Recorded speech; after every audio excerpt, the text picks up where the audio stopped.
Siap.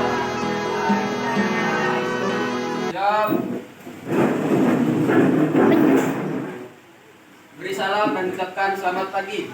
Assalamualaikum warahmatullahi wabarakatuh. Selamat pagi, Pak. Assalamualaikum warahmatullahi wabarakatuh. Waalaikumsalam warahmatullahi wabarakatuh. Bagaimana kabar kalian hari ini? Alhamdulillah ya. Semoga selalu dalam keadaan sehat walafiat. Semangat pagi. Pagi, mari meraih mimpi. Oke, tepuk tangan. Teman-teman, sebelum kita memulai pelajaran, marilah kita berdoa. Menurut kepercayaannya masing-masing, berdoa mulai. Siapa yang tidak hadir hari ini? Bayu, Bayu. Bobi, sama Wahyu. Berarti ada 3 orang yang tidak hadir. Apa keterangannya? Izin, Pak. Izin ya. Di pertemuan sebelumnya kita sudah mempelajari tentang teks biografi. Masih ingat ya? Masih. Apa saja yang sudah dipelajari? Oke, pengertian biografi. Apa itu pengertian dari biografi? Angkat tangan. Oke.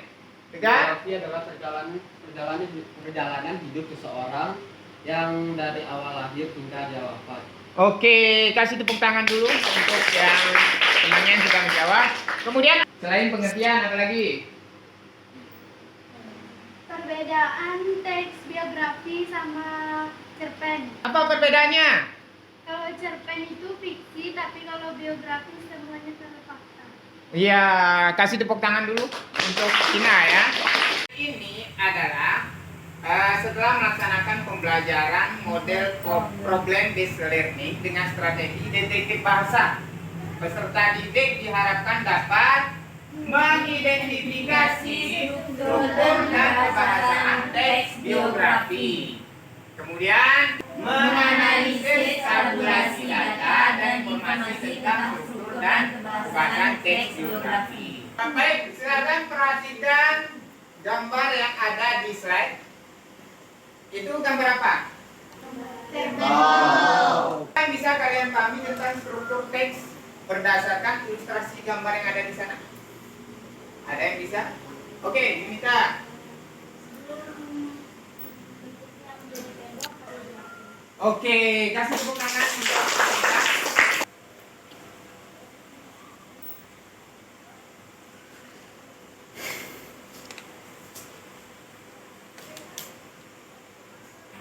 Oke, setelah kalian melihat tayangan video tadi tentang Kartini, apa yang kalian ketahui tentang Kartini sebelumnya?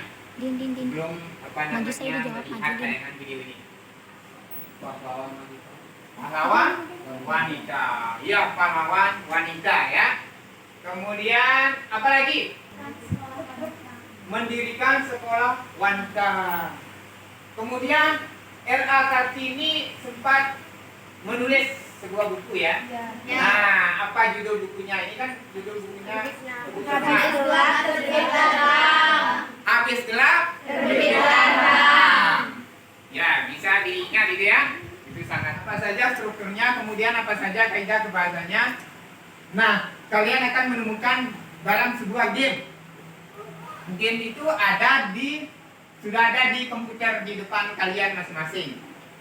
Di sana nama gamenya adalah game Wordball ya. Tapi sebelum kita bermain game, silakan bentuk kelompok dulu.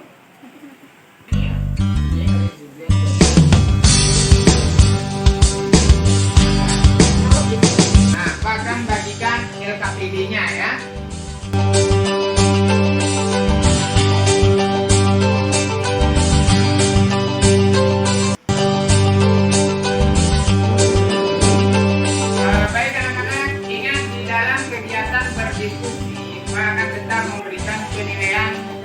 Kerjasamanya ya, dengan di dalam kalian bekerja di dalam kelompok akan nilai. Dilihat siapa yang aktif, kemudian bagaimana kerjasama kalian di dalam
setelah tadi cukup lama kalian berdiskusi, siapa tahu semangatnya sudah kendor. Nah, sekarang kita bangkitkan semangatnya lagi. Oke? Ya, Pak. Bahasa Indonesia. Ini bahasaku dari diriku, bahasa satu jaya selalu. Oke, cukup cantik. Assalamualaikum warahmatullahi wabarakatuh. Waalaikumsalam warahmatullahi wabarakatuh. Dan saya akan membacakan tentang struktur teks biografi. Mulai dari orientasinya.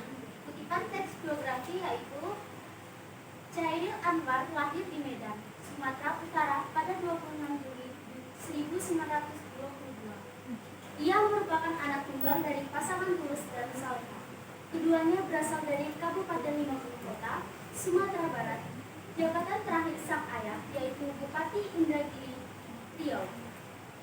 Chairil Anwar masih memiliki ikatan keluarga dengan Sultan Syahrir yang merupakan Perdana Menteri pertama di Indonesia.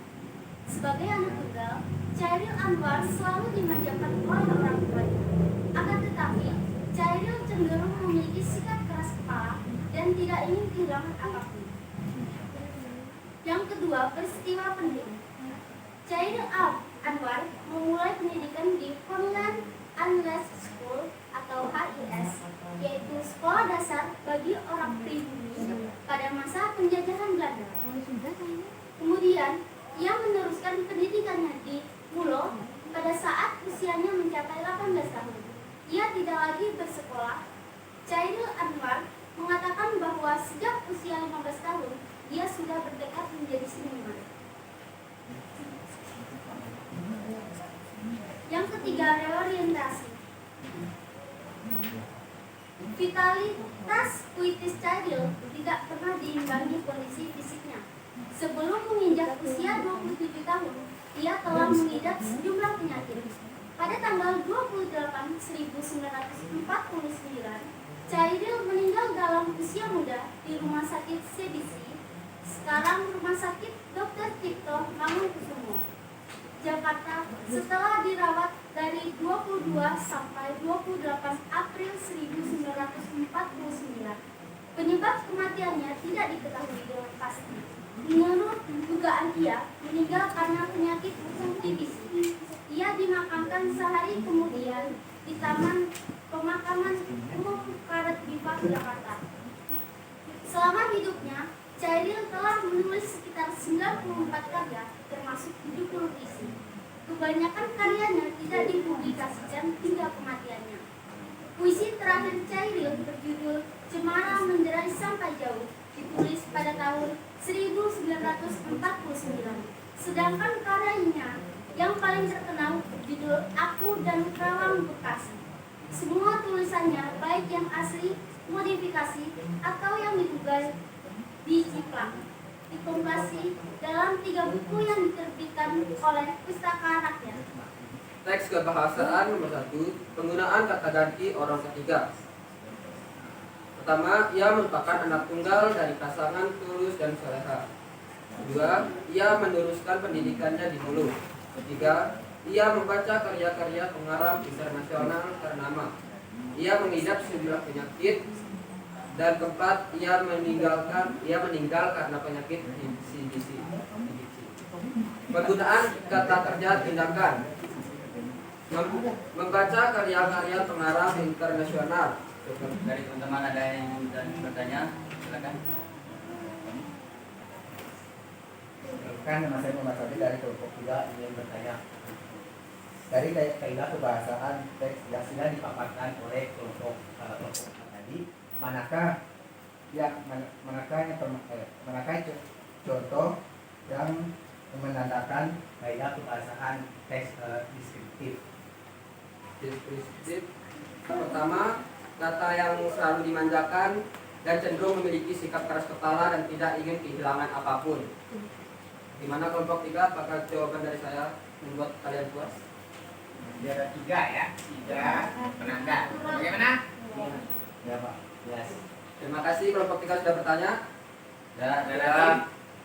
Jika ada yang Oke, baik anak-anak, demikian tadi presentasi dari semua kelompok juga ya. Alhamdulillah, sekarang tibanya kita pada kesimpulan. Slide ya, di layar. Kesimpulan untuk hari ini ada yang pertama apa? Struktur. Oke, apa saja strukturnya? Silakan lewat game. Nah, di sini ada game. Silakan pilih jawaban yang benar. Nah, kita lihat ini. Jawaban yang benar yang dipilih ya. Apa saja strukturnya? Nah, tunggu sampai keluar orientasi. Ya, kemudian apa lagi? Play. Apa lagi? Ya, play. Peristiwa penting. Play. Apakah ada kalimat? Salah ya. Gak ada. Apa lagi peristiwa penting? Kemudian orientasi. Oh, belum muncul reorientasinya ya? Orientasi itu.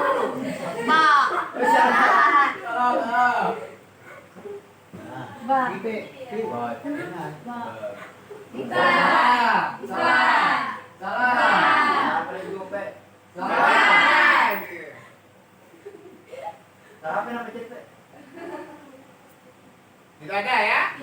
Oke, berarti tadi sudah disebutkan ya. Apa yang pertama tadi? Kemudian kita ke refleksi. Nah, refleksi pembelajaran. Untuk refleksi ini sangat mudah. Tinggal kalian jawab saja, nanti dicentang saja ya. Dicentang-centang, besok langsung kasih ke Pak. Ya. Oke, ini mudah sekali, tinggal centang tentang bagaimana pembelajaran kita hari ini ya. Oke, silakan geser oper-oper ke sana. Pertemuan berikutnya kita akan masuk ke materi puisi. Nah, untuk pertemuannya kita masuk ke materi puisi. Jadi, Pak harap semuanya nanti sudah membaca ya, membaca bukunya, membaca referensi dari internet terserah atau dari yang lainnya tentang puisi, supaya di pertemuan berikutnya kita sudah ada bayangan tentang materi yang akan dipelajari. Bisa dipahami ya? Teman-teman, karena pembelajaran hari ini telah berakhir, marilah kita berdoa menurut kepercayaan masing-masing. Berdoa mulai. Berdoa selesai. Ya. Silakan.